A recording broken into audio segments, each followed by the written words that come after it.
ay 37 na ang kumpirmadong patay sa karahasan dito sa Resorts World Manila. Ayon sa pulisya, nag-iisa ang suspect at sinunog at binaril daw niya ang kanyang sarili sa loob ng isa sa mga kwarto. Makibalita tayo kay Jay Sabale. Kuha ito sa Resorts World Manila sa Pasay City hating gabi kanina.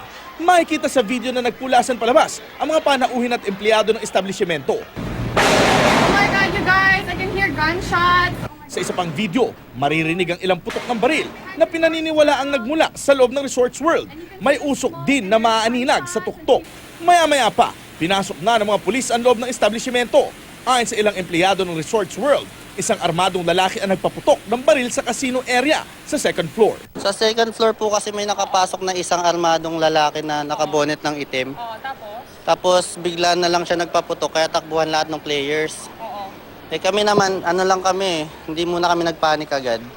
Then after that, nagsunog na siya ng 2 table, sinunog niya literal. Matapos magpaputok, kinuha raw ng sospek ang abot sa 100 milyong pisong halaga ng chips mula sa kasino ng Resorts World. Kasunod nito ay sinunog na ng lalaki ang casino area kung saan natrap ang ilang tao. Kuha naman ito ni Hughes Cooper Russell. Bago mag-alauna na madaling araw kanina, naroon daw sila para sa isang event. Sinusunog na daw po eh. Sinusunog daw po ng yung second floor. Kaya yung isang... Ilang tao ba? Di lang po isa po eh. Marami po daw po sila eh. Makikita ang isang lalaki na tila ng itim ang muka at isinakay sa wheelchair. So far po, ang alam po natin, may at least pong dalawang nakamaskara na nanggulo po sa resort. At least dalawa na nakamaskara. And meron din po silang dalang pampasabog. Pinasabog po nila ang second floor. Andito po ako ngayon sa Remington. Agad naman nagsidatingan ng mga fire truck at ambulansya sa lugar. May tangke rin ang SAF na dineploy at ipinwesto malapit sa establishmento. Pasado 2:00 naman kanina nang dumating sa area si PNP Chief Ronald De La Rosa. Bandang 7:00 ng umaga kanina nang kumpirmahin ni De La Rosa na patay na ang sospek. Nagpakamatay raw ang sospek sa room 510 ng isa sa mga hotel sa Newport City. Umiga siya sa bed, kinubiran niya yung sarili niya sa kumot, na makapal na kumot, and apparently nagbuhos siya ng gas doon o gasolina sa kumot, din nagsindi sa sarili. Yun, sunog siya. Giit ng Philippine National Police, hindi terror attack ang nangyari sa kabila ng mga ulat na pag-ako raw dito ng teroristang grupong ISIS. Ako sa ngayon talaga, we can say that hindi ito act of terror. Kung terorista siya, kung ISIS man siya, dapat namaril na siya doon, di ba? Hindi pa ito final conclusion, but the way we look at it, nangangailangan siya ng pera. Tuliro yung utak niya, kaya niya pinasok, niransak niya